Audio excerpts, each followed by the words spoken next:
Good evening, and welcome back. Tonight, we step into a world of ancient skies and forgotten temples, where gods quarreled in the clouds, heroes dared the impossible, and monsters waited just beyond the edge of the map. These are the stories that shaped an entire civilization, tales of thunder and wisdom, love and revenge, fate and freedom. As always, I'd love to know, where in the world are you listening from, and what time is it for you?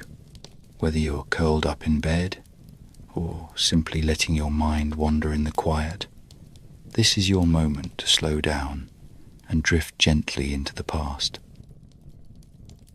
These are stories, thousands of years old, whispered through marble halls, carved in stone, passed down from voice to voice.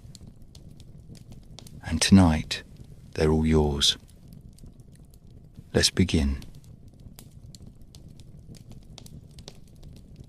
Perseus was the son of Danae, who was the daughter of a king.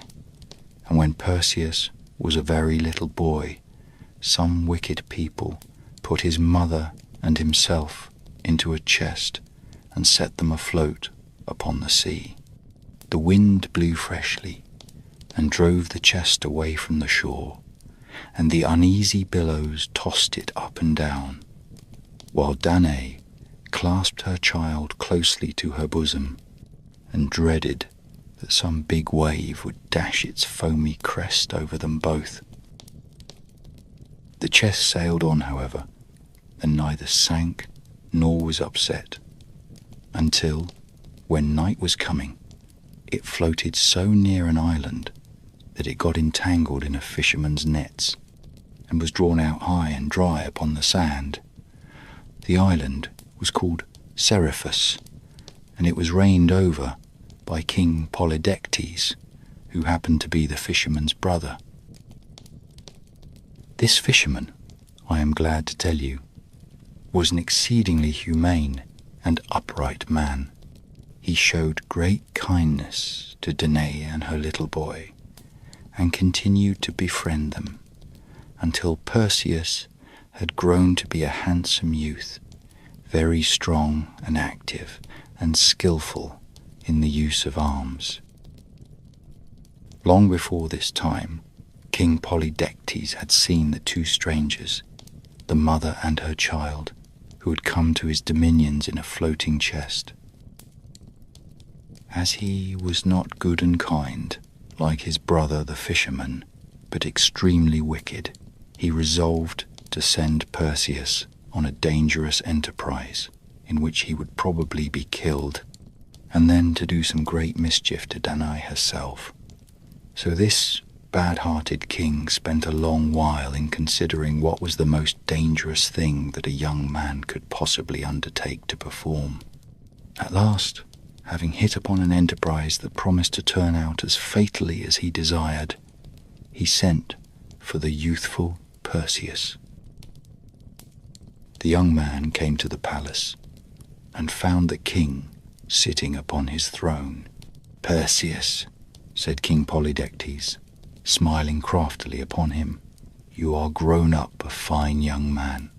You and your good mother have received a great deal of kindness from myself, as well as from my worthy brother the fisherman, and I suppose you would not be sorry to repay some of it."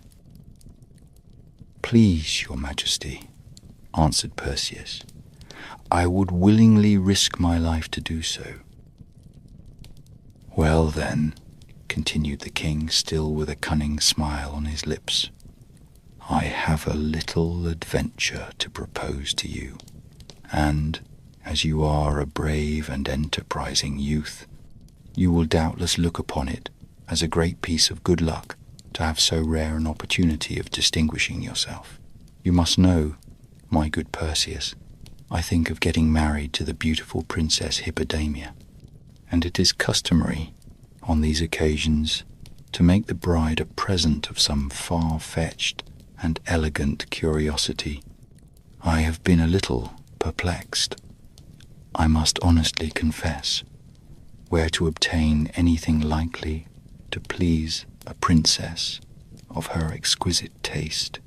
But this morning, I flatter myself, I have thought of precisely the article. And can I assist your majesty in obtaining it? Cried Perseus eagerly. You can, if you are as brave a youth as I believe you to be, replied King Polydectes with the utmost graciousness of manner. The bridal gift which I have set my heart on presenting to the beautiful Hippodamia is the head of the Gorgon Medusa with the snaky locks, and I depend on you, my dear Perseus, to bring it to me. So, as I am anxious to settle affairs with the princess, the sooner you go in quest of the Gorgon, the better I shall be pleased. I will set out tomorrow morning, answered Perseus. Pray do so, my gallant youth, rejoined the king, and Perseus, in cutting off the Gorgon's head, be careful to make a clean stroke, so as not to injure its appearance. You must bring it home in the very best condition, in order to suit the exquisite taste of the beautiful Princess Hippodamia. Perseus left the palace, but was scarcely out of hearing before Polydectes burst into a laugh, being greatly amused, wicked king that he was, to find how readily the young man fell into the snare. The news quickly spread abroad that Perseus had undertaken to cut off the head of Medusa with the snaky locks. Everybody was rejoiced, for most of the inhabitants of the island were as wicked as the king himself, and would have liked nothing better than to see some enormous mischief happen to Danae and her son. The only good man in this unfortunate island of Seriphus appears to have been the fisherman.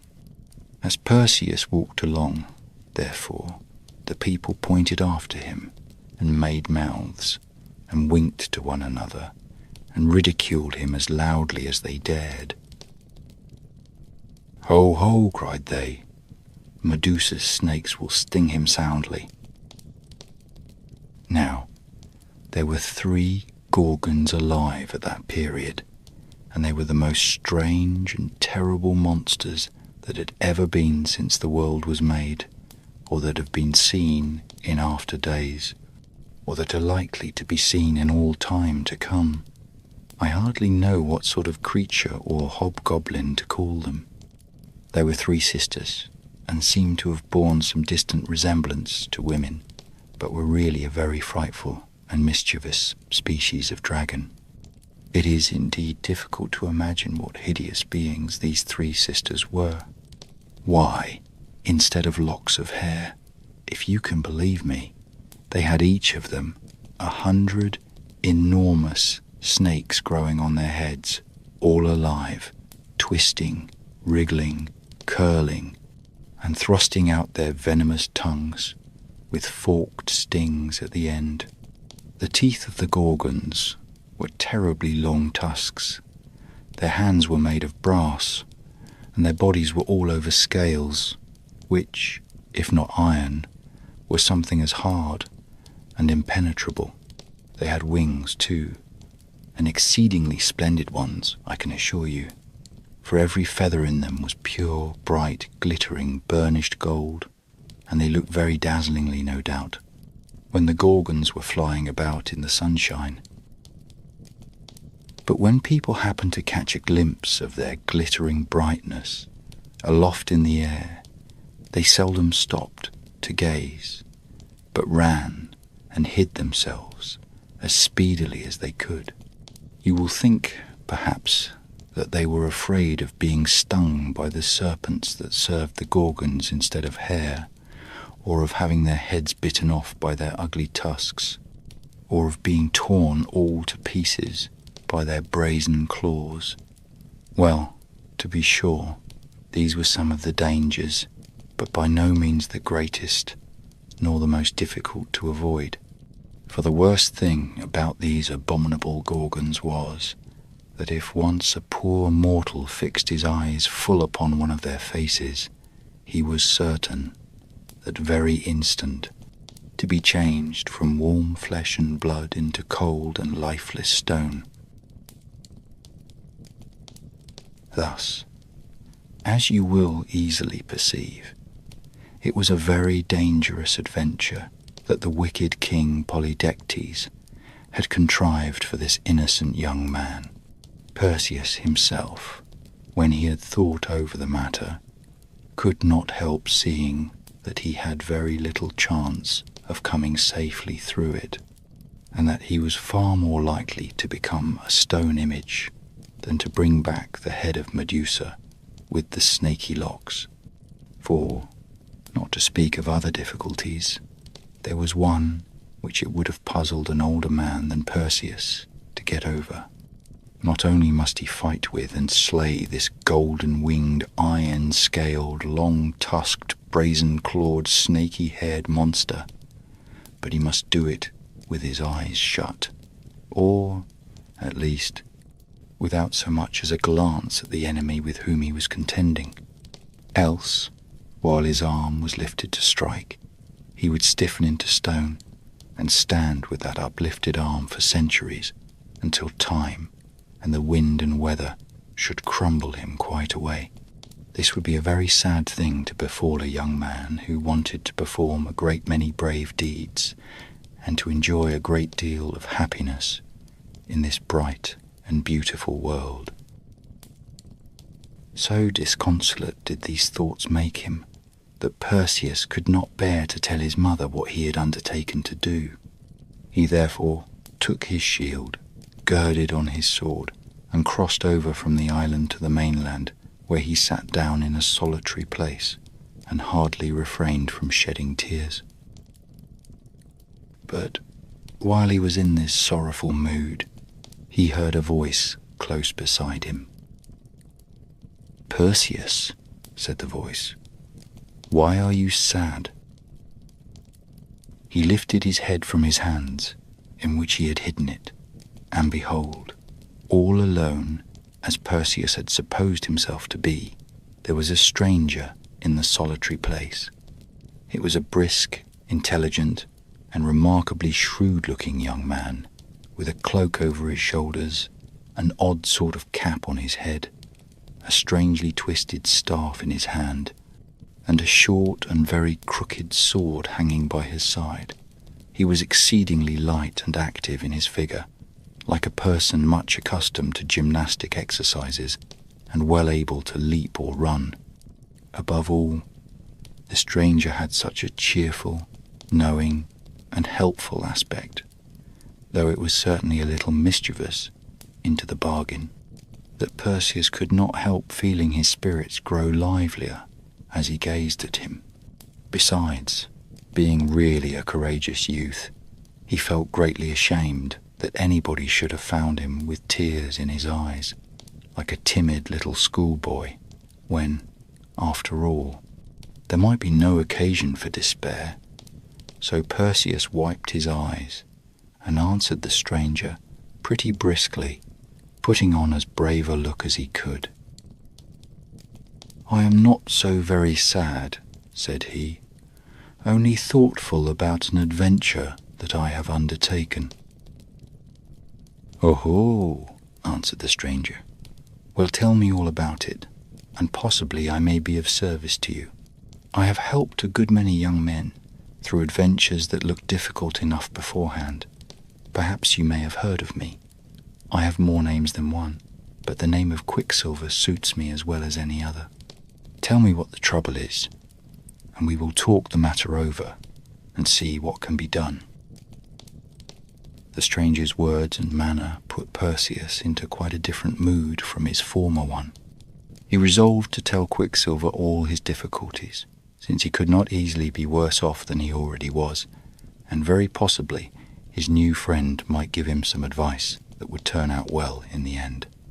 So he let the stranger know, in few words, precisely what the case was, how that King Polydectes wanted the head of Medusa with the snaky locks as a bridal gift for the beautiful princess Hippodamia, and how that he had undertaken to get it for him, but was afraid of being turned into stone. "And that would be a great pity," said Quicksilver with his mischievous smile. "You would make a very handsome marble statue, it is true, and it would be a considerable number of centuries before you crumbled away. But, on the whole, one would rather be a young man for a few years than a stone image for a great many." "Oh, far rather," exclaimed Perseus, with the tears again standing in his eyes. "And besides, what would my dear mother do if her beloved son were turned into a stone?" "Well, well, let us hope that the affair will not turn out so very badly," replied Quicksilver in an encouraging tone. "I am the very person to help you, if anybody can. My sister and myself will do our utmost to bring you safe through the adventure, ugly as it now looks." "Your sister?" repeated Perseus. "Yes, my sister," said the stranger. "She's very wise, I promise you. And as for myself, I generally have all my wits about me, such as they are.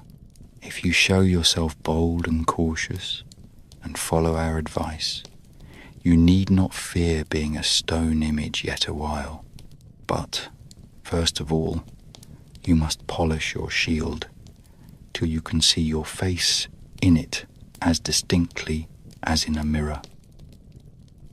This seemed to Perseus rather an odd beginning of the adventure, for he thought it of far more consequence that the shield should be strong enough to defend him from the Gorgon's brazen claws, than that it should be bright enough to show him the reflection of his face.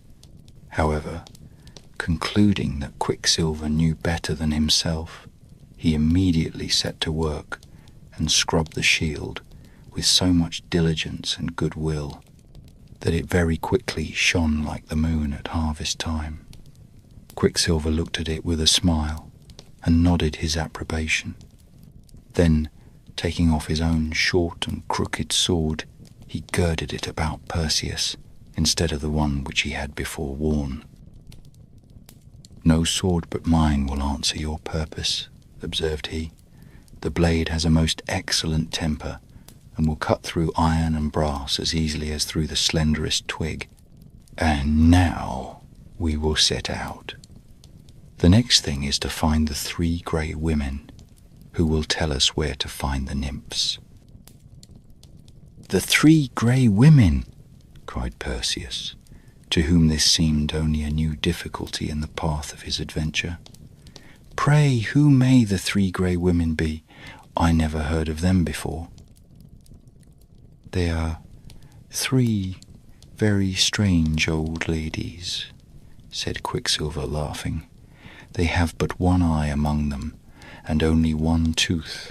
Moreover, you must find them out by starlight, or in the dusk of the evening, for they never show themselves by the light either of the sun or moon."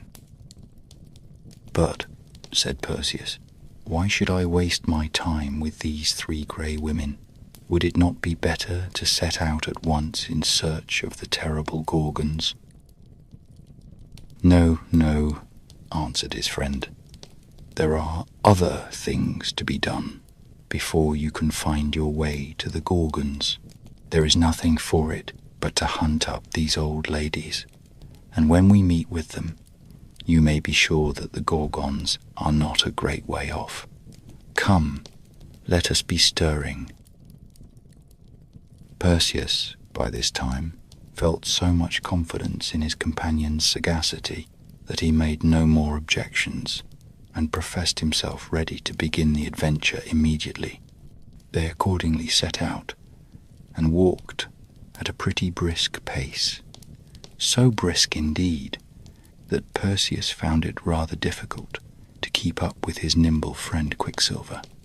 To say the truth, He had a singular idea that Quicksilver was furnished with a pair of winged shoes, which, of course, helped him along marvellously.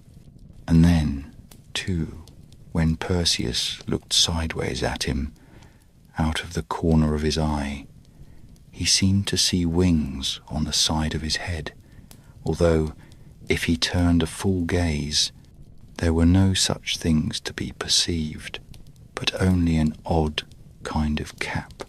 But, at all events, the twisted staff was evidently a great convenience to Quicksilver, and enabled him to proceed so fast that Perseus, though a remarkably active young man, began to be out of breath.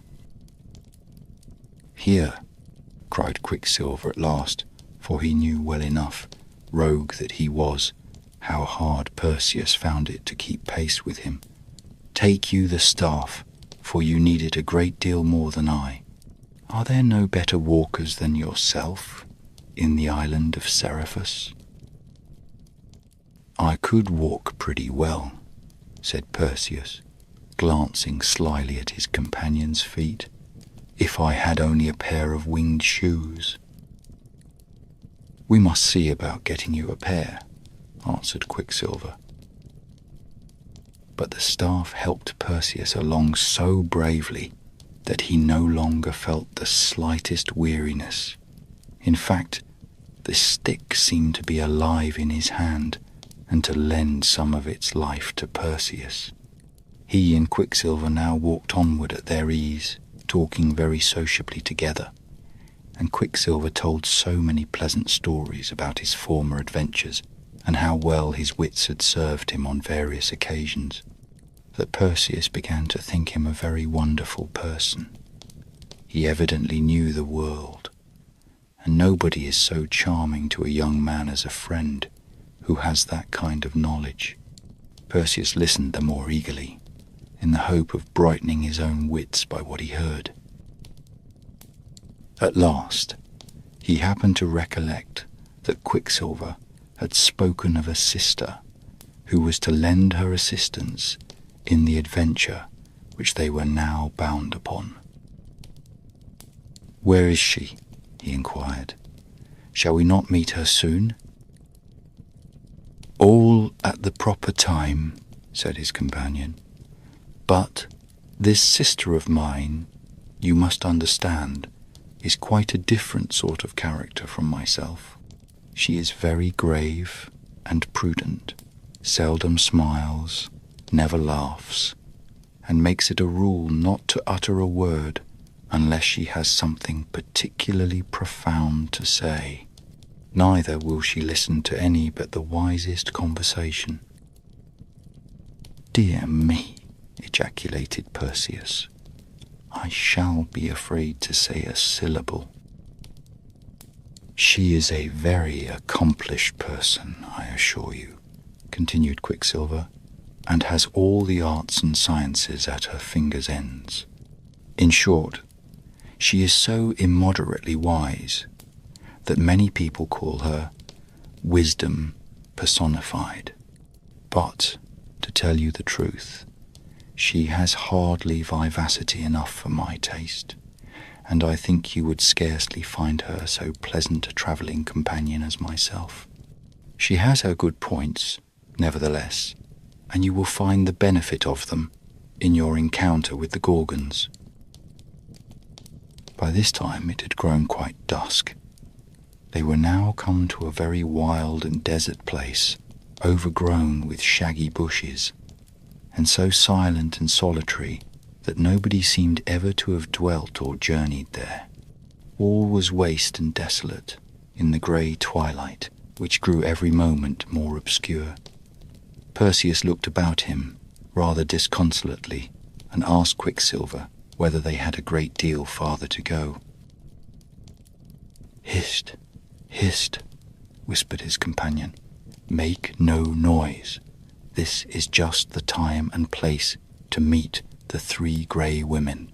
Be careful that they do not see you before you see them, for though they have but a single eye among the 3, it is as sharp-sighted as 6 common eyes." "But "What must I do," asked Perseus, "when we meet them?" Quicksilver explained to Perseus how the three grey women managed with their one eye. They were in the habit, it seems, of changing it from one to another, as if it had been a pair of spectacles, or which would have suited them better a quizzing glass. When one of the three had kept the eye a certain time, she took it out of the socket and passed it to one of her sisters, whose turn it might happen to be, and who immediately clapped it into her own head, and enjoyed a peep at the visible world. Thus it will easily be understood that only one of the three grey women could see, while the other two were in utter darkness. And, moreover, at the instant when the eye was passing from hand to hand, neither of the poor old ladies was able to see a wink. I have heard of a great many strange things in my day, and have witnessed not a few, but none, it seems to me, that can compare with the oddity of these three grey women, all peeping through a single eye. So thought Perseus likewise, and was so astonished that he almost fancied his companion was joking with him, and that there were no such old women in the world. "You will soon find whether I tell the truth or no," observed Quicksilver. "Hark! Hush! Hist! Hist! There they come now." Perseus looked earnestly through the dusk of the evening, and there, sure enough, at no great distance off, he descried the three grey women. The light being so faint, he could not well make out what sort of figures they were, only he discovered that they had long grey hair, and, as they came nearer, he saw that two of them had but the empty socket of an eye in the middle of their foreheads. But in the middle of the third sister's forehead there was a very large, bright and piercing eye, which sparkled like a great diamond in a ring, and so penetrating did it seem to be, that Perseus could not help thinking it must possess the gift of seeing in the darkest midnight just as perfectly as at noonday. The sight of three persons' eyes was melted and collected into that single one. Thus the three old dames got along about as comfortably, upon the whole, as if they could all see at once. She who chanced to have the eye in her forehead led the other two by the hands, peeping sharply about her all the while, insomuch that Perseus dreaded lest she should see right through the thick clump of bushes behind which he and Quicksilver had hidden themselves. My stars! It was positively terrible to be within reach of so very sharp an eye. But before they reached the clump of bushes, one of the three grey women spoke. "Sister, Sister Scarecrow," cried she, "you have had the eye long enough. It is my turn now." "Let me keep it a moment longer, Sister Nightmare," answered Scarecrow. "I thought I had a glimpse of something behind that thick bush." "Well, and what of that?" retorted Nightmare peevishly. "Can't I see into a thick bush as easily as yourself? The eye is mine as well as yours, and I know the use of it as well as you, or maybe a little better. I insist upon taking a peep immediately." But here the third sister, whose name was Shakejoint, began to complain, and said that it was her turn to have the eye, and that Scarecrow and Nightmare wanted to keep it all to themselves. To end the dispute, old Dame Scarecrow took the eye out of her forehead and held it forth in her hand. "Take it, one of you," cried she, "and quit this foolish quarrelling. For my part, I shall be glad of a little thick darkness. Take it quickly, however, or I must clap it into my own head again." Accordingly, both Nightmare and Shakejoint put out their hands, groping eagerly to snatch the eye out of the hand of Scarecrow. But, being both alike blind, they could not easily find where Scarecrow's hand was, and Scarecrow, being now just as much in the dark as Shakejoint and Nightmare, could not at once meet either of their hands in order to put the eye into it. Thus, as you will see, with half an eye, my wise little auditors, these good old dames had fallen into a strange perplexity.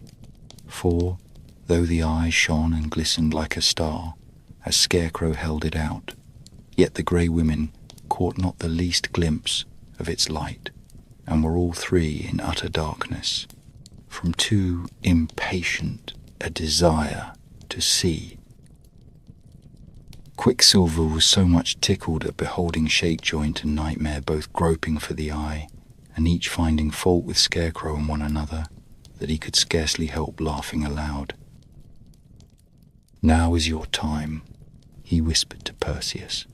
"Quick, quick, before they can clap the eye into either of their heads, rush out upon the old ladies and snatch it from Scarecrow's hand." In an instant, while the three grey women were still scolding each other, Perseus leaped from behind the clump of bushes and made himself master of the prize. The marvellous eye, as he held it in his hand, shone very brightly and seemed to look up into his face with a knowing air, and an expression as if it would have winked, had it been provided with a pair of eyelids for that purpose. But the grey women knew nothing of what had happened, and, each supposing that one of her sisters was in possession of the eye, they began their quarrel anew. At last, as Perseus did not wish to put these respectable dames to greater inconvenience than was really necessary, he thought it right to explain the matter.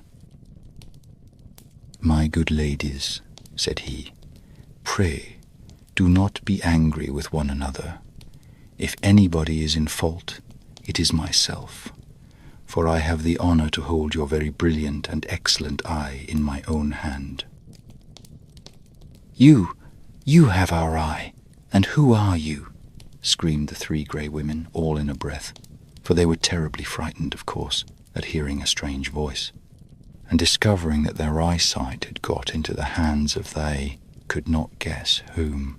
"Oh, what shall we do, sisters? What shall we do? We are all in the dark. Give us our eye. Give us our one precious solitary eye. You have two of your own. Give us our eye." "Tell them," whispered Quicksilver to Perseus, "that they shall have back the eye as soon as they direct you where to find the nymphs, who have the flying slippers, the magic wallet, and the helmet of darkness." "My dear, good, admirable old ladies," said Perseus, addressing the grey women, "there is no occasion for putting yourselves into such a fright. I am by no means a bad young man. You shall have back your eye safe and sound and as bright as ever the moment you tell me where to find the nymphs." "The nymphs!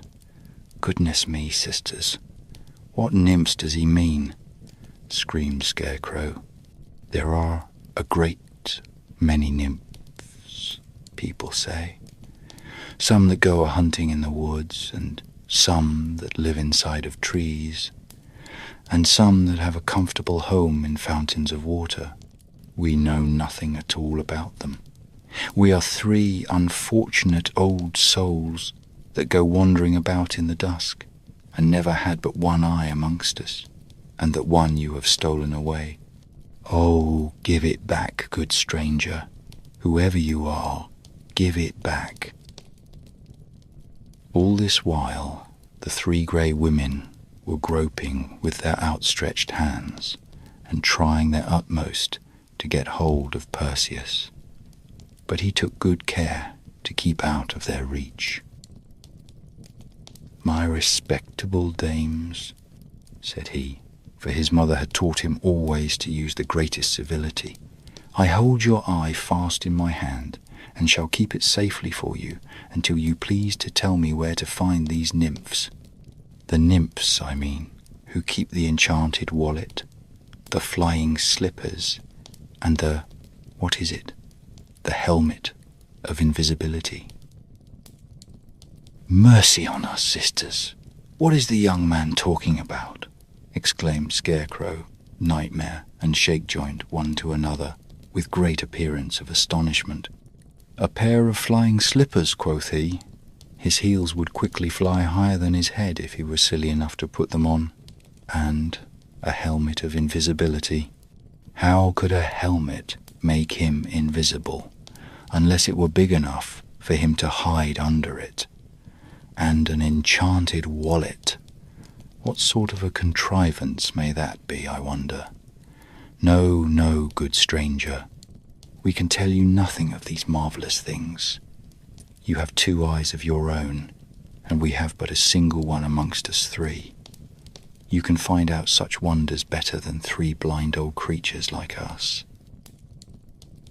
Perseus, hearing them talk in this way, began really to think that the grey women knew nothing of the matter, and, as it grieved him to have put them to so much trouble, he was just on the point of restoring their eye and asking pardon for his rudeness in snatching it away. But Quicksilver caught his hand.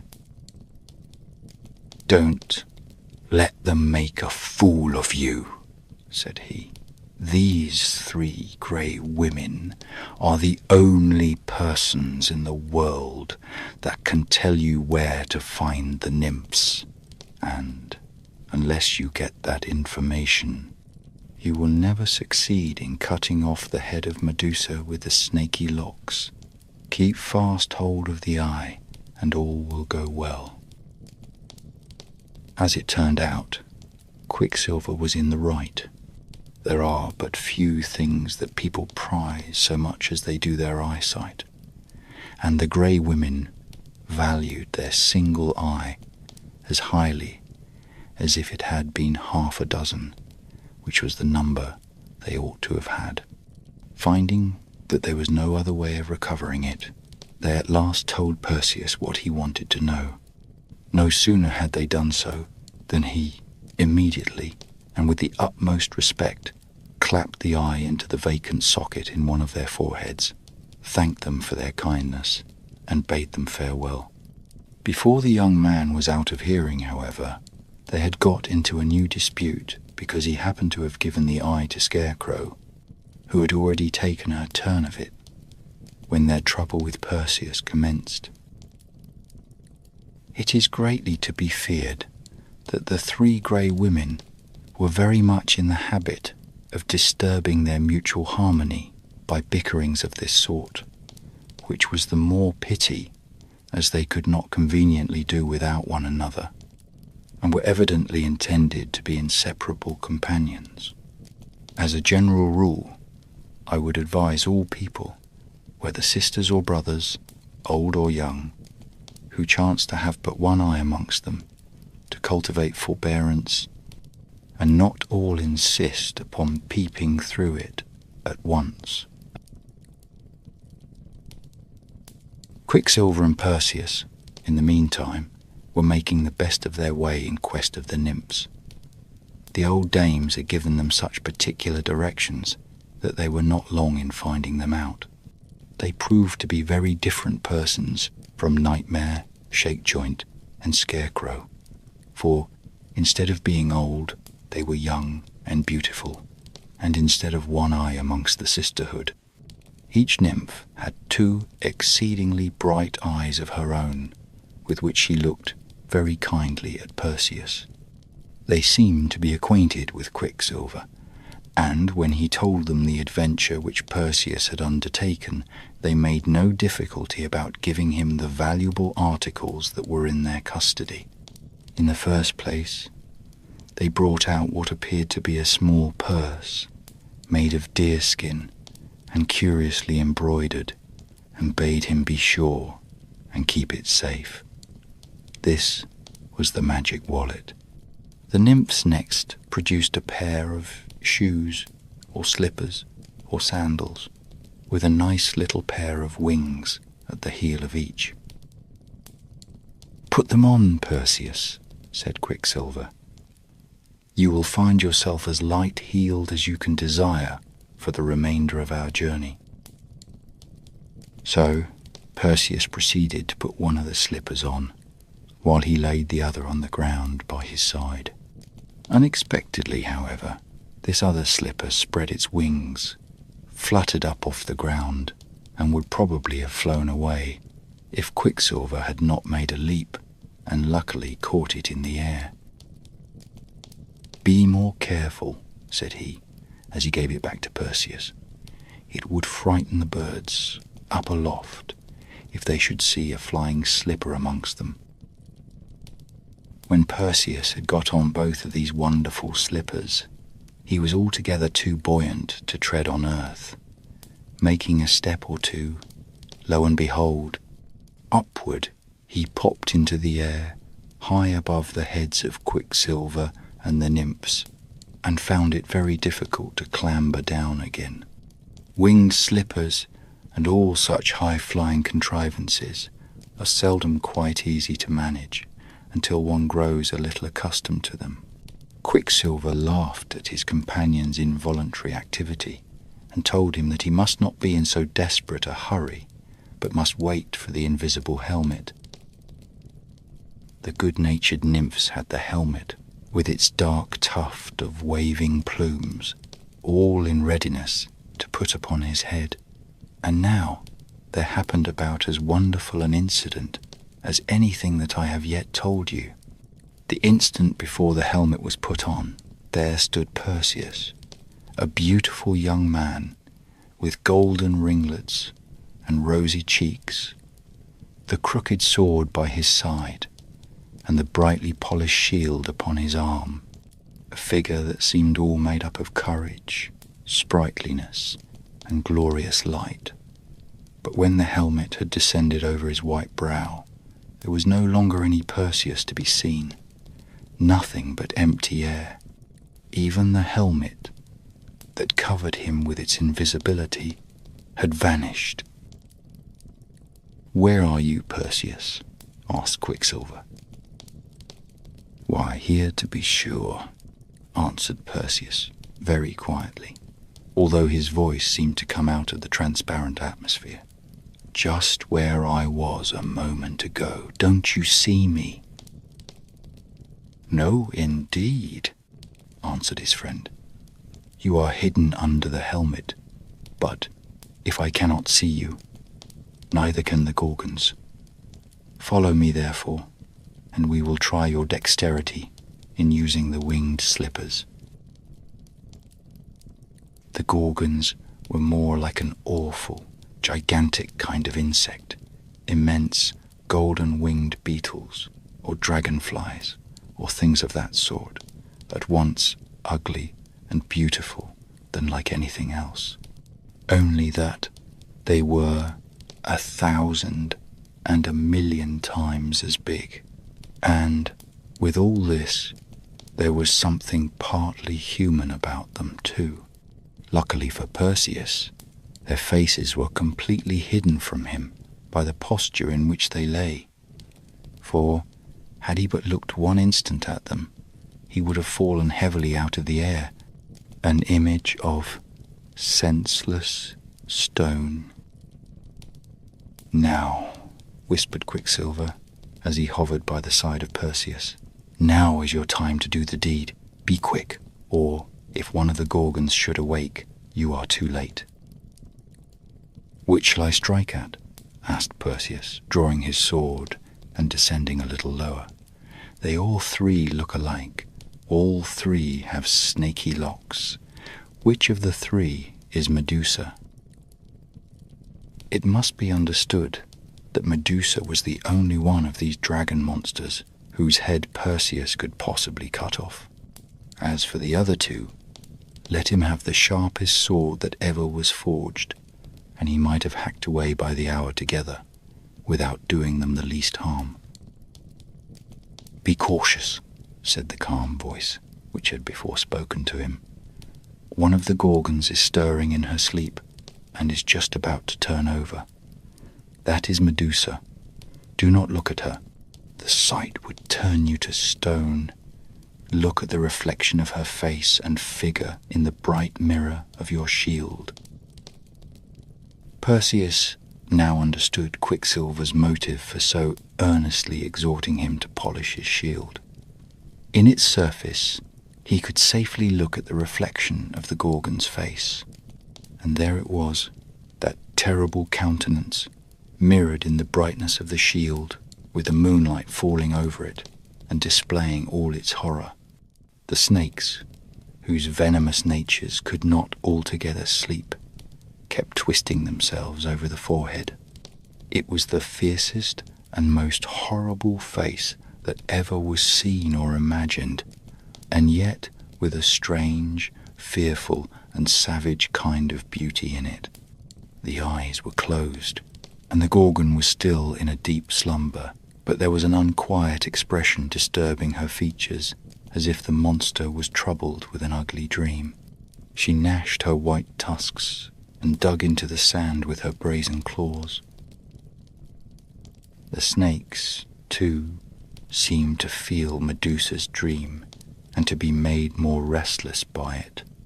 They twined themselves into tumultuous knots, writhed fiercely, and uplifted 100 hissing heads without opening their eyes. "Now, now," whispered Quicksilver, who was growing impatient. "Make a dash at the monster." "But be calm," said the grave, melodious voice at the young man's side. "Look in your shield as you fly downward, and take care that you do not miss your first stroke." Perseus flew cautiously downward, still keeping his eyes on Medusa's face, as reflected in his shield. The nearer he came, the more terrible did the snaky visage and metallic body of the monster grow. At last, when he found himself hovering over her within arm's length, Perseus uplifted his sword, while, at the same instant, each separate snake upon the Gorgon's head stretched threateningly upward, and Medusa unclosed her eyes. But she awoke too late. The sword was sharp, the stroke fell like a lightning flash, and the head of the wicked Medusa tumbled from her body. "Admirably done," cried Quicksilver. "Make haste and clap the head into your magic wallet." To the astonishment of Perseus, the small embroidered wallet, which he had hung about his neck, and which had hitherto been no bigger than a purse, grew all at once large enough to contain Medusa's head. As quick as thought, he snatched it up, with the snakes still writhing upon it, and thrust it in. "Your task is done," said the calm voice. "Now fly, for the other Gorgons will do their utmost to take vengeance for Medusa's death." It was indeed necessary to take flight, for Perseus had not done the deed so quietly, but that the clash of his sword, and the hissing of the snakes, and the thump of Medusa's head as it tumbled upon the sea-beaten sand, awoke the other two monsters. There they sat, for an instant, sleepily rubbing their eyes with their brazen fingers, while all the snakes on their heads reared themselves on end with surprise, and with venomous malice against they knew not what. But when the Gorgon saw the scaly carcass of Medusa, headless, and her golden wings all ruffled and half spread out on the sand, it was really awful to hear what yells and screeches they set up. And then, the snakes! They sent forth 100-fold hiss with one consent, and Medusa's snakes answered them out of the magic wallet. No sooner were the Gorgons broad awake than they hurtled upward into the air, brandishing their brass talons, gnashing their horrible tusks, and flapping their huge wings so wildly that some of the golden feathers were shaken out and floated down upon the shore. And there, perhaps, those very feathers lie scattered till this day. Up rose the Gorgons, as I tell you, staring horribly about, in hopes of turning somebody to stone. Had Perseus looked them in the face, or had he fallen into their clutches, his poor mother would never have kissed her boy again. But he took good care to turn his eyes another way, and as he wore the helmet of invisibility, the Gorgons knew not in what direction to follow him, nor did he fail to make the best use of the winged slippers, by soaring upward a perpendicular mile or so. At that height, when the screams of those abominable creatures sounded faintly beneath him, he made a straight course for the island of Seriphus, in order to carry Medusa's head to King Polydectes. I have no time to tell you of several marvellous things that befell Perseus on his way homeward, such as his killing a hideous sea monster, just as it was on the point of devouring a beautiful maiden, nor how he changed an enormous giant into a mountain of stone, merely by showing him the head of the Gorgon. If you doubt this latter story, you may make a voyage to Africa some day or other, and see the very mountain which is still known by the ancient giant's name. Finally, our brave Perseus arrived at the island, where he expected to see his dear mother. But, during his absence, the wicked king had treated Danae so very ill that she was compelled to make her escape, and had taken refuge in a temple, where some good old priests were extremely kind to her. These praiseworthy priests, and the kind-hearted fisherman who had first shown hospitality to Danae and little Perseus when he found them afloat in the chest, seemed to have been the only persons on the island who cared about doing right.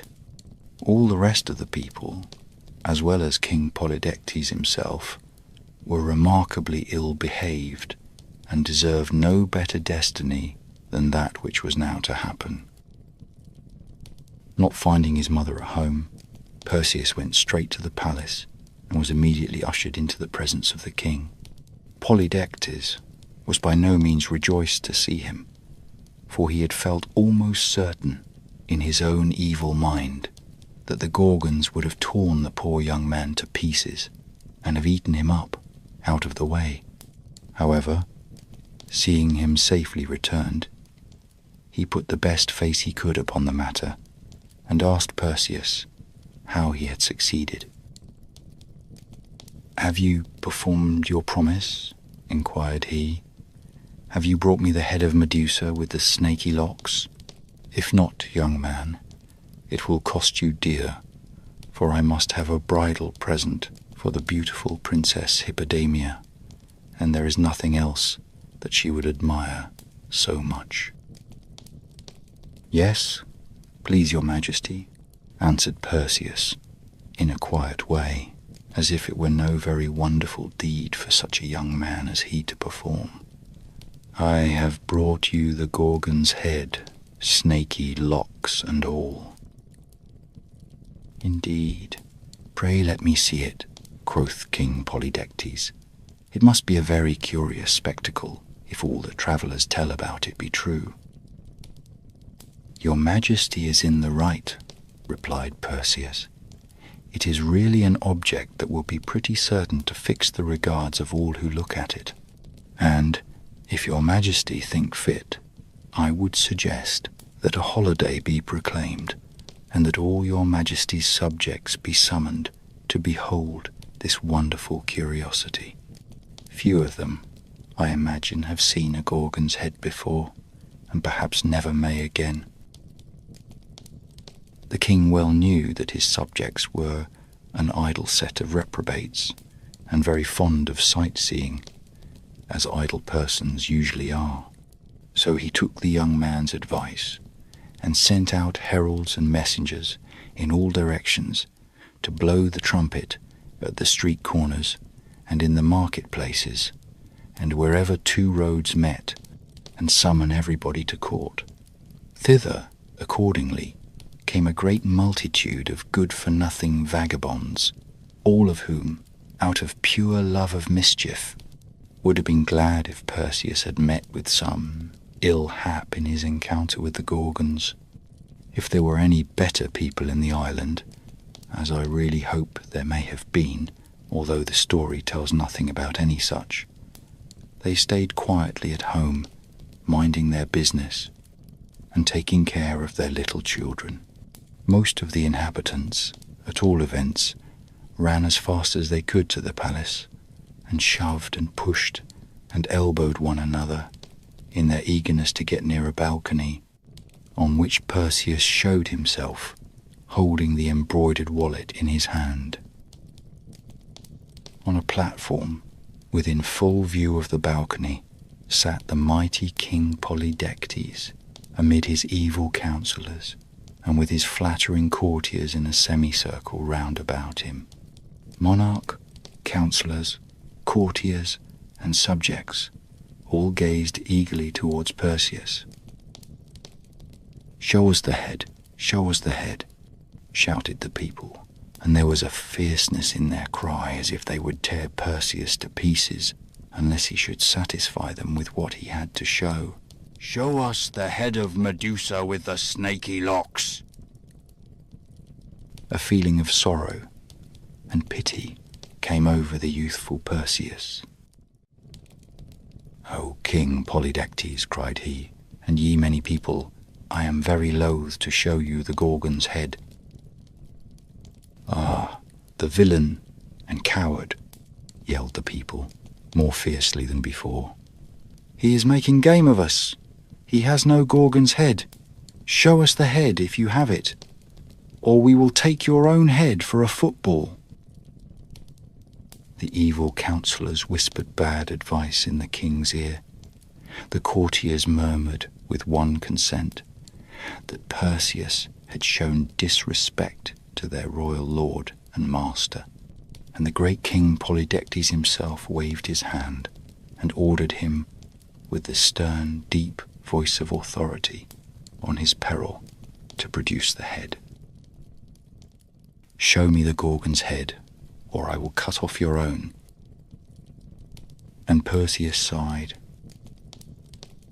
"This instant," repeated Polydectes, "or you die." "Behold it then," cried Perseus, in a voice like the blast of a trumpet.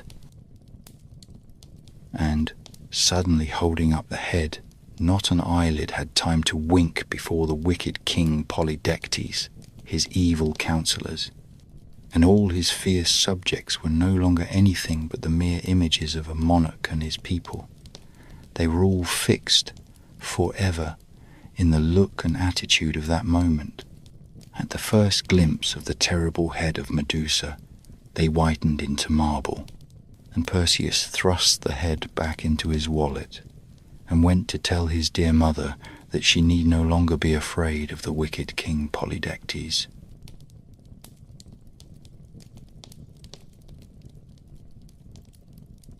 Once upon a time, there lived a very rich man, and a king besides, whose name was Midas, and he had a little daughter, whom nobody but myself ever heard of, and whose name I either never knew or have entirely forgotten. So, because I love odd names for little girls, I choose to call her Marigold. This King Midas was fonder of gold than of anything else in the world. He valued his royal crown chiefly because it was composed of that precious metal. If he loved anything better, or half so well, it was the one little maiden who played so merrily around her father's footstool. But the more Midas loved his daughter, the more did he desire and seek for wealth. He thought, foolish man, that the best thing he could possibly do for this dear child would be to bequeath her, the immensest pile of yellow, glistening coin that had ever been heaped together since the world was made. Thus, he gave all his thoughts and all his time to this one purpose. If ever he happened to gaze for an instant at the gold-tinted clouds of sunset, he wished that they were real gold, and that they could be squeezed safely into his strong-box. When little Marigold ran to meet him, with a bunch of buttercups and dandelions, he used to say, "Po, Po, child, if these flowers were as golden as they look, they would be worth the plucking." And yet, in his earlier days, before he was so entirely possessed of this insane desire for riches, King Midas had shown a great taste for flowers. He had planted a garden in which grew the biggest and beautifulest and sweetest roses that any mortal ever saw or smelt.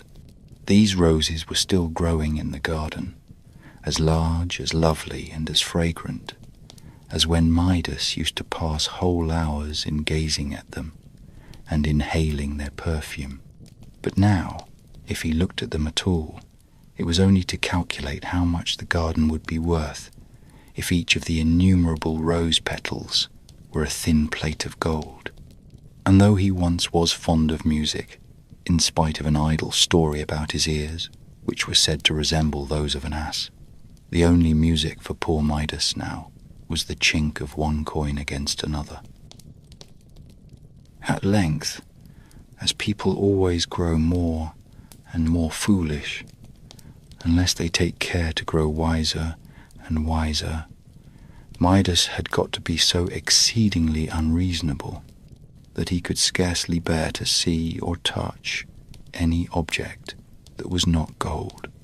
He made it his custom, therefore, to pass a large portion of every day in a dark and dreary apartment, underground, at the basement of his palace. It was here that he kept his wealth. To this dismal hole, for it was little better than a dungeon, Midas betook himself whenever he wanted to be particularly happy. Here, after carefully locking the door, he would take a bag of gold coin, or a gold cup as big as a washbowl, or a heavy golden bar, or a peck measure of gold dust, and bring them from the obscure corners of the room into the one bright and narrow sunbeam that fell from the dungeon-like window. He valued the sunbeam for no other reason but that his treasure would not shine without its help. And then would he reckon over the coins in the bag, toss up the bar, and catch it as it came down, sift the gold dust through his fingers, look at the funny image of his own face, as reflected in the burnished circumference of the cup, and whisper to himself, "O Midas, rich King Midas, what a happy man art thou!" But it was laughable to see how the image of his face kept grinning at him out of the polished surface of the cup. It seemed to be aware of his foolish behavior and to have a naughty inclination to make fun of him. Midas called himself a happy man, but felt that he was not yet quite so happy as he might be. The very tip-top of enjoyment would never be reached unless the whole world were to become his treasure room and be filled with yellow metal, which should be all his own. Now, I need hardly remind such wise little people as you are that in the old, old times, when King Midas was alive, a great many things came to pass, which we should consider wonderful if they were to happen in our own day and country. And, on the other hand, a great many things take place nowadays, which seem not only wonderful to us, but at which the people of old times would have stared their eyes out. On the whole, I regard our own times as the strangest of the two, but, however that may be, I must go on with my story. Midas was enjoying himself in his treasure room one day, as usual, when he perceived a shadow fall over the heaps of gold, and, looking suddenly up, what should he behold but the figure of a stranger standing in the bright and narrow sunbeam.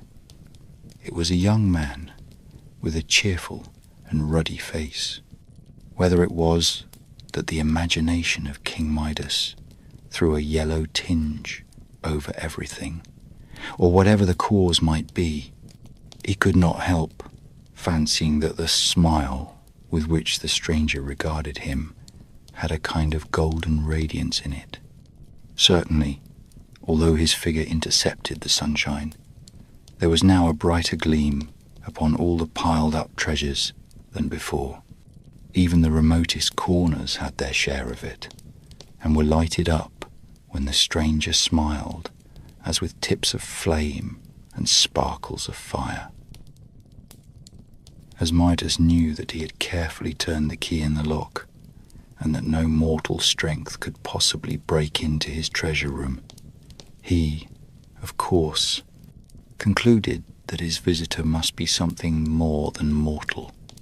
It is no matter about telling you who he was. In those days, when the earth was comparatively a new affair, it was supposed to be often the resort of beings endowed with supernatural power, and who used to interest themselves in the joys and sorrows of men, women, and children, half playfully and half seriously. Midas had met such beings before now, and was not sorry to meet one of them again.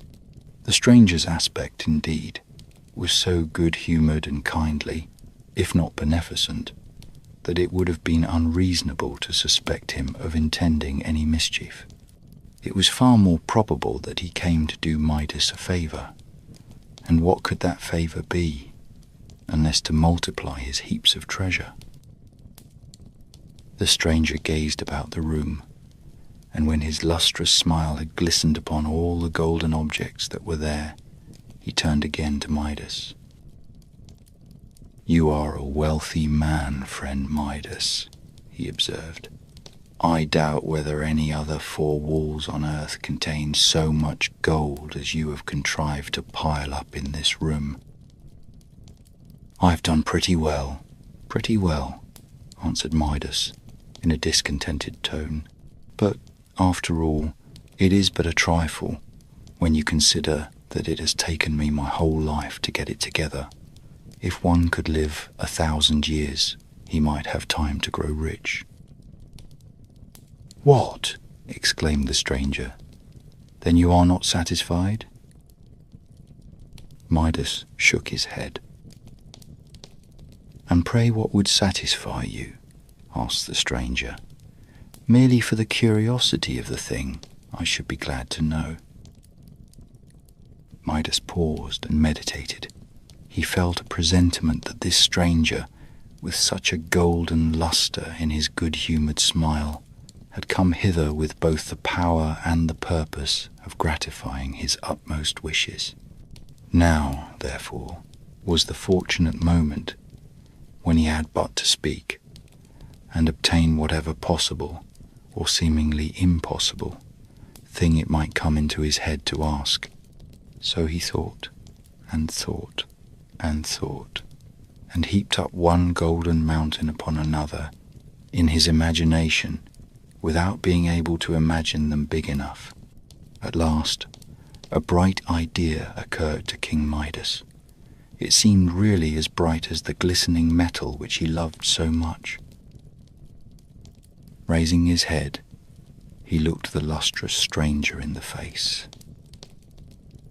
"Well, Midas," observed his visitor, "I see that you have at length hit upon something that will satisfy you. Tell me your wish." "It is only this," replied Midas. "I am weary of collecting my treasures with so much trouble, and beholding the heaps so diminutive after I have done my best.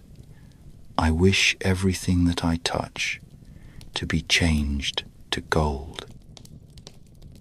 The stranger's smile grew so very broad that it seemed to fill the room like an outburst of the sun, gleaming into a shadowy dell, where the yellow autumnal leaves for so looked, the lumps and particles of goldly strewn in the glow of light. "The golden touch!" exclaimed he. "You certainly deserve credit, friend Midas, for striking out so brilliant a conception, but are you quite sure that this will satisfy you?" "How could it fail?" said Midas. "And will you never regret the possession of it?" "What could induce me?" asked Midas. "I ask nothing else to render me perfectly happy." "Be it as you wish, then," replied the stranger, waving his hand in token of farewell. "Tomorrow at sunrise you will find yourself gifted with the golden touch."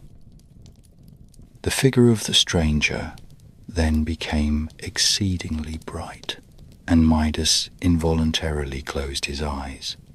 On opening them again, he beheld only one yellow sunbeam in the room, and all around him the glistening of the precious metal which he had spent his life in hoarding up. Whether Midas slept as usual that night, the story does not say. Asleep or awake, however, his mind was probably in the state of a child's, to whom a beautiful new plaything has been promised in the morning. At any rate, day had hardly peeped over the hills when King Midas was broad awake, and, stretching his arms out of bed, began to touch the objects that were within reach. He was anxious to prove whether the golden touch had really come, according to the stranger's promise. So he laid his finger on a chair by the bedside, and on various other things, but was grievously disappointed to perceive that they remained of exactly the same substance as before. Indeed, he felt very much afraid that he had only dreamed about the lustrous stranger, or else that the latter had been making game of him. And what a miserable affair would it be if, after all his hopes, Midas must content himself with what little gold he could scrape together by ordinary means, instead of creating it by a touch. All this while, it was only the grey of the morning, with but a streak of brightness along the edge of the sky, where Midas could not see it. He lay in a very disconsolate mood, regretting the downfall of his hopes, and kept growing sadder and sadder until the earliest sunbeam shone through the window and gilded the ceiling over his head. It seemed to Midas that this bright yellow sunbeam was reflected in rather a singular way on the white covering of the bed. Looking more closely, what was his astonishment and delight when he found that this linen fabric had been transmuted to what seemed a woven texture of the purest and brightest gold. The golden touch had come to him with the first sunbeam. Midas started up in a kind of joyful frenzy and ran about the room, grasping at everything that happened to be in his way. He seized one of the bedposts, and it became immediately a fluted golden pillar. He pulled aside a window curtain in order to admit a clear spectacle of the wonders which he was performing, and the tassel grew heavy in his hand, a mass of gold. He took up a book from the table. At his first touch, it assumed the appearance of such a splendidly bound and gilt-edged volume as one often meets with nowadays. But, on running his fingers through the leaves, behold, it was a bundle of thin golden plates, in which all the wisdom of the book had grown illegible. He hurriedly put on his clothes, and was enraptured to see himself in a magnificent suit of gold cloth, which retained its flexibility and softness, although it burdened him a little with its weight. He drew out his handkerchief, which little Marigold had hemmed for him. That was likewise gold, with the dear child's neat and pretty stitches running all along the border in gold thread. Somehow or other, this last transformation did not quite please King Midas. He would rather that his little daughter's handiwork should have remained just the same as when she climbed his knee and put it into his hand. But it was not worthwhile to vex himself about a trifle. Midas now took his spectacles from his pocket and put them on his nose in order that he might see more distinctly what he was about. In those days, spectacles for common people had not been invented, but were already worn by kings. Else, how could Midas have had any? To his great perplexity, however, excellent as the glasses were, he discovered that he could not possibly see through them. But this was the most natural thing in the world, for on taking them off, the transparent crystals turned out to be plates of yellow metal and, of course, were worthless as spectacles, though valuable as gold. It struck Midas as rather inconvenient that, with all his wealth, he could never again be rich enough to own a pair of serviceable spectacles. "It is no great matter, nevertheless," said he to himself, very philosophically. "We cannot expect any great good without its being accompanied with some small inconvenience. The golden touch is worth the sacrifice of a pair of spectacles, at least if not of one's very eyesight. My own eyes will serve for ordinary purposes, and little Marigold will soon be old enough to read to me." Wise King Midas was so exalted by his good fortune that the palace seemed not sufficiently spacious to contain him. He therefore went downstairs and smiled on observing that the balustrade of the staircase became a bar of burnished gold as his hand passed over it in his descent. He lifted the door latch. It was brass only a moment ago, but golden when his fingers quitted it, and emerged into the garden. Here, as it happened, he found a great number of beautiful roses in full bloom, and others in all the stages of lovely bud and blossom. Very delicious was their fragrance in the morning breeze. Their delicate blush was one of the fairest sights in the world, so gentle, so modest, and so full of sweet tranquillity did these roses seem to be. But Midas knew a way to make them far more precious, according to his way of thinking, than roses had ever been before. So he took great pains in going from bush to bush, and exercised his magic touch most indefatigably, until every individual flower and bud, and even the worms at the heart of some of them, were changed to gold. By the time this good work was completed, King Midas was summoned to breakfast, and as the morning air had given him an excellent appetite, he made haste back to the palace. What was usually a king's breakfast in the days of Midas, I really do not know, and cannot stop now to investigate. To the best of my belief, however, on this particular morning, the breakfast consisted of hot cakes, some nice little brook trout, roasted potatoes, fresh boiled eggs, and coffee for King Midas himself, and a bowl of bread and milk for his daughter Marigold. At all events, this is a breakfast fit to set before a king, and whether he had it or not, King Midas could not have had a better. Little Marigold had not yet made her appearance. Her father ordered her to be called, and, seating himself at table, awaited the child's coming in order to begin his own breakfast. To do Midas justice, he really loved his daughter, and loved her so much the more this morning, on account of the good fortune which had befallen him. It was not a great while before he heard her coming along the passageway crying bitterly. This circumstance surprised him, because Marigold was one of the cheerfullest little people whom you would see in a summer's day, and hardly shed a thimbleful of tears in a 12-month.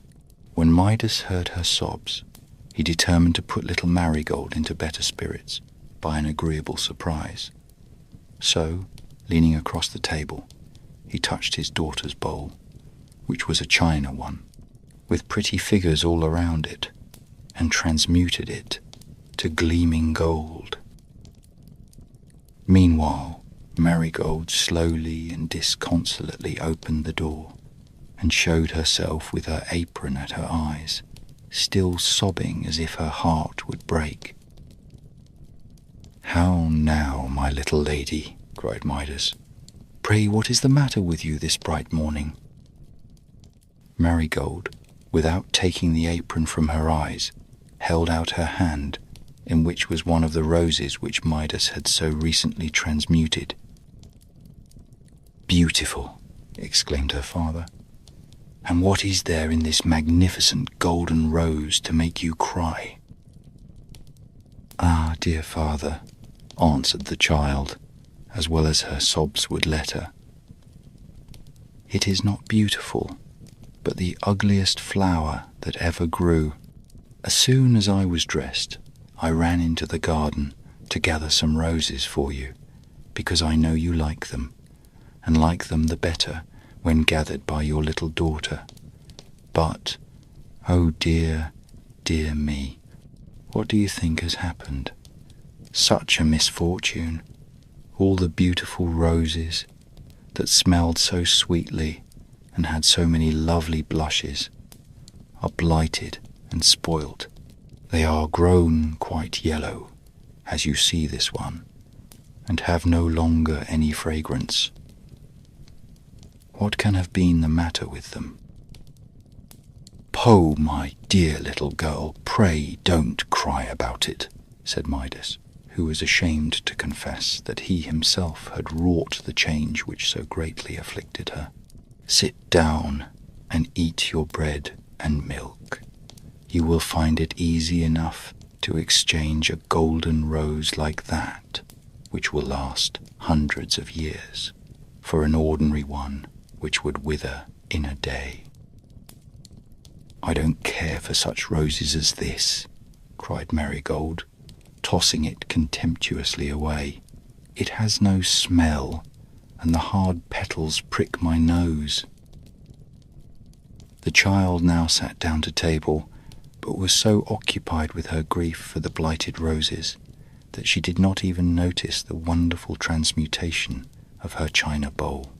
Perhaps this was all the better, for Marigold was accustomed to take pleasure in looking at the queer figures and strange trees and houses that were painted on the circumference of the bowl, and these ornaments were now entirely lost in the yellow hue of the metal.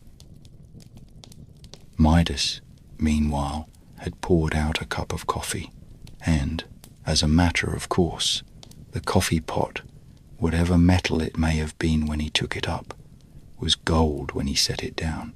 He thought to himself that it was rather an extravagant style of splendor in a king of his simple habits to breakfast off a service of gold, and began to be puzzled with the difficulty of keeping his treasures safe. The cupboard and the kitchen would no longer be a secure place of deposit for articles so valuable as golden bowls and coffee pots. Amid these thoughts, he lifted a spoonful of coffee to his lips, and, sipping it, was astonished to perceive that, the instant his lips touched the liquid, it became molten gold, and, the next moment, hardened into a lump. "Ha!" exclaimed Midas, rather aghast. "What is the matter, father?"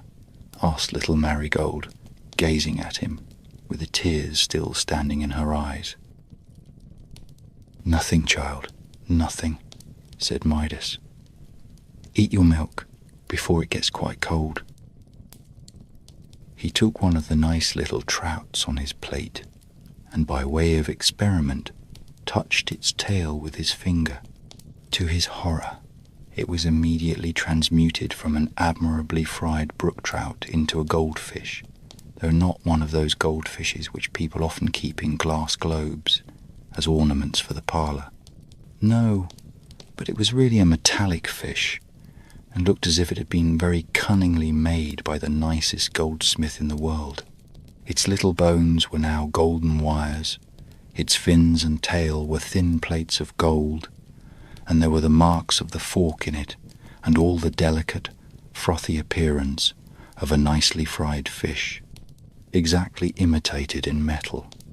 A very pretty piece of work, as you may suppose, only King Midas, just at that moment, would much rather have had a real trout in his dish than this elaborate and valuable imitation of one. "I don't quite see," thought he to himself, "how I am to get any breakfast." He took one of the smoking hot cakes, and had scarcely broken it when, to his cruel mortification, though a moment before it had been of the whitest wheat, it assumed the yellow hue of Indian meal. To say the truth, if it had really been a hot Indian cake, Midas would have prized it a good deal more than he now did, when its solidity and increased weight made him too bitterly sensible that it was gold. Almost in despair, he helped himself to a boiled egg, which immediately underwent a change similar to those of the trout and the cake. The egg, indeed, might have been mistaken for one of those which the famous goose in the storybook was in the habit of laying, but King Midas was the only goose that had had anything to do with the matter. "Well, this is a quandary," thought he, leaning back in his chair and looking quite enviously at little Marigold, who was now eating her bread and milk with great satisfaction. "Such a costly breakfast before me, and nothing that can be eaten." Hoping that, by dint of great dispatch, he might avoid what he now felt to be a considerable inconvenience, King Midas next snatched a hot potato and attempted to cram it into his mouth and swallow it in a hurry. But the golden touch was too nimble for him. He found his mouth full, not of mealy potato, but of solid metal, which so burnt his tongue that he roared aloud, and jumping up from the table, began to dance and stamp about the room, both with pain and affright. "Father, dear father," cried little Marigold, who was a very affectionate child, "pray, what is the matter? Have you burnt your mouth?" "Ah, dear child," groaned Midas dolefully, "I don't know what is to become of your poor father. And truly, my dear little folks, did you ever hear of such a pitiable case in all your lives? Here was literally the richest breakfast that could be set before a king, and its very richness made it absolutely good for nothing. The poorest labourer, sitting down to his crust of bread and cup of water, was far better off than King Midas, whose delicate food was really worth its weight in gold. And what was to be done? Already at breakfast, Midas was excessively hungry. Would he be less so by dinner time? And how ravenous would be his appetite for supper, which must undoubtedly consist of the same sort of indigestible dishes as those now before him? How many days, think you, would he survive a continuance of this rich fare? These reflections so troubled wise King Midas that he began to doubt whether, after all, riches are the one desirable thing in the world, or even the most desirable. But this was only a passing thought. So fascinated was Midas with the glitter of the yellow metal that he would still have refused to give up the golden touch for so paltry a consideration as a breakfast. Just imagine what a price for one meal's victuals. It would have been the same as paying millions and millions of money and as many millions more as would take forever to reckon up, for some fried trout, an egg, a potato, a hot cake, and a cup of coffee. It would be quite too dear, thought Midas. Nevertheless, so great was his hunger and the perplexity of his situation that he again groaned aloud, and very grievously too. Our pretty Marigold could endure it no longer. She sat a moment, gazing at her father and trying, with all the might of her little wits, to find out what was the matter with him. Then, with a sweet and sorrowful impulse to comfort him, she started from her chair and, running to Midas, threw her arms affectionately about his knees. He bent down and kissed her. He felt that his little daughter's love was worth 1,000 times more than he had gained by the golden touch. "My precious, precious Marigold," cried he. But Marigold made no answer. Alas, what had he done? How fatal was the gift which the stranger bestowed! The moment the lips of Midas touched Marigold's forehead, a change had taken place. Her sweet, rosy face, so full of affection as it had been, assumed a glittering yellow colour, with yellow teardrops congealing on her cheeks. Her beautiful brown ringlets took the same tint. Her soft and tender little form grew hard and inflexible within her father's encircling arms. Oh, terrible misfortune! The victim of his insatiable desire for wealth, little Marigold was a human child no longer, but a golden statue.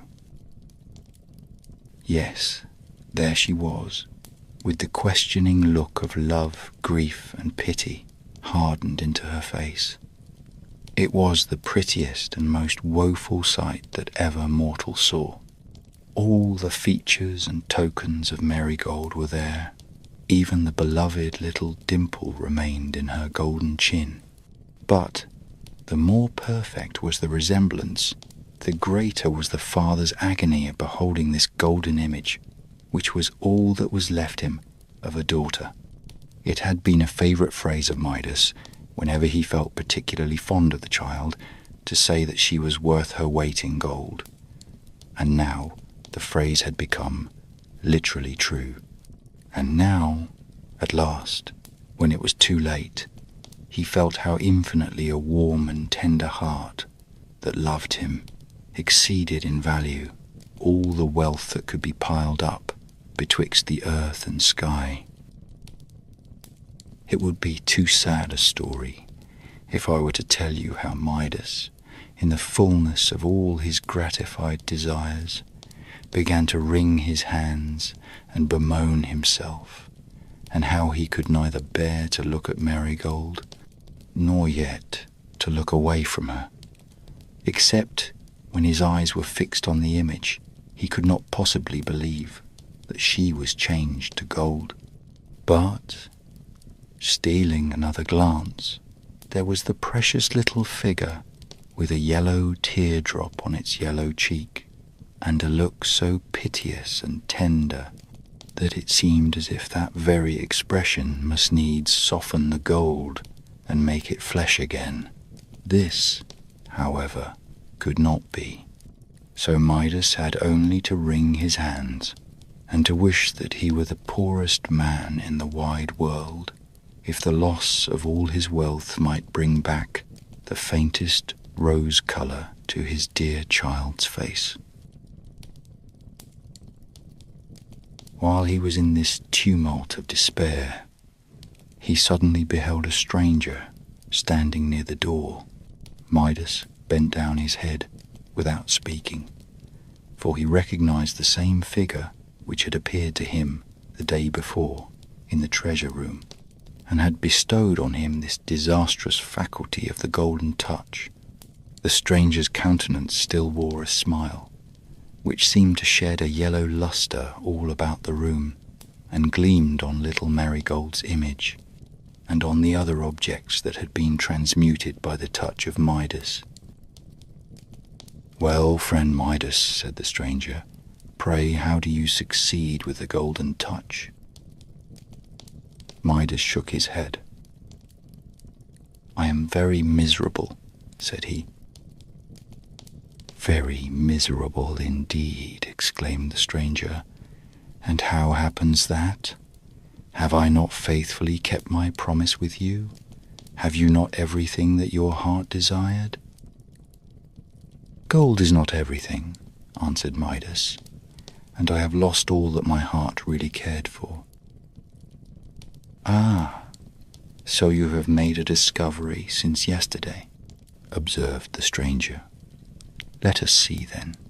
Which of these two things do you think is really worth the most, the gift of the golden touch, or 1 cup of clear cold water?" "Oh, blessed water!" exclaimed Midas. "It will never moisten my parched throat again." "The golden touch," continued the stranger, "or a crust of bread?" "A piece of bread," answered Midas, "is worth all the gold on earth." "The golden touch?" asked the stranger, "or your own little Marigold, warm, soft and loving as she was an hour ago?" "Oh, my child, my dear child," cried poor Midas, wringing his hands, "I would not have given that one small dimple in her chin for the power of changing this whole big earth into a solid lump of gold." "You are wiser than you were, King Midas," said the stranger, looking seriously at him. "Your own heart, I perceive, has not been entirely changed from flesh to gold. Were it so, your case would indeed be desperate. But you appear to be still capable of understanding that the commonest things, such as lie within everybody's grasp, are more valuable than the riches which so many mortals sigh and struggle after. Tell me, now, do you sincerely desire to rid yourself of this golden touch?" "It is hateful to me," replied Midas. A fly settled on his nose, but immediately fell to the floor, for it, too, had become gold. Midas shuddered. "Go then," said the stranger, "and plunge into the river that glides past the bottom of your garden. Take likewise a vase of the same water, and sprinkle it over any object that you may desire to change back again from gold into its former substance. If you do this in earnestness and sincerity, it may possibly repair the mischief which your avarice has occasioned." King Midas bowed low, and when he lifted his head, the lustrous stranger had vanished. You will easily believe that Midas lost no time in snatching up a great earthen pitcher. But, alas, me, it was no longer earthen after he touched it, and hastening to the riverside, as he scampered along and forced his way through the shrubbery, it was positively marvellous to see how the foliage turned yellow behind him, as if the autumn had been there and nowhere else. On reaching the river's brink, he plunged headlong in, without waiting so much as to pull off his shoes. "Poof, poof, poof," snorted King Midas as his head emerged out of the water. "Well, this is really a refreshing bath, and I think it must have quite washed away the golden touch. And now, for filling my pitcher."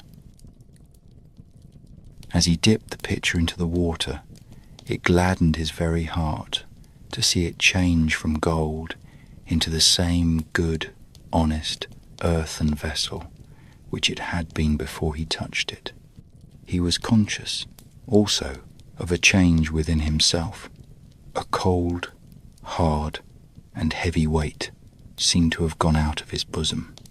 No doubt, his heart had been gradually losing its human substance and transmuting itself into insensible metal, but had now softened back again into flesh.